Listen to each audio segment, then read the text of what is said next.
నమస్కారం అండి. ఈనాటి కమ్మని కథ పేరు ఇద్దరు మిత్రులు. వినిపిస్తున్నది మీ విజయభాస్కర్. పులి, నక్క, ఎలుగుబంటి మంచి స్నేహితులు.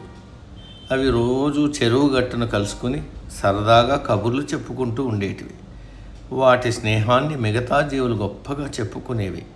పక్కనే మామిడి చెట్టు మీద ఉన్న కోతి, కాకి వాటితో స్నేహం చేయాలనుకున్నాయి. మామిడి పండ్లను ఓ బుట్ట నిండా తెంపి పులి, నక్క, ఎలుగుబంటికి బహుమతిగా ఇచ్చాయి. మీ ముగ్గురు మంచి స్నేహితులు, మీతో మేమిద్దరం స్నేహం చేయాలనుకుంటున్నామని చెప్పాయి. ఆ మాట వినగానే ఆ మూడు జంతువులు సంతోషించాయి. తమ స్నేహం గురించి గొప్పగా చెప్పుకున్నాయి. మా పులిరాజు ఎంతో బలవంతుడు, ఈ అడవికి కాబోయే రాజు అంది ఎలుగు. నువ్వేమన్నా తక్కువ? మా ఎలుగు వైద్యం చేయడంలో ఎంతో గొప్ప అంది పులి. ఇక ఇక్కడ లేని తెలివితేటలు మా నక్క సొంతం అన్నాయి పులి, ఎలుగు.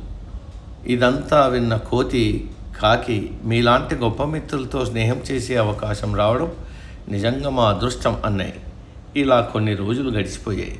తర్వాత ఒకరోజు సాయంత్రం పులి చెరువు దగ్గరకు రాలేదు.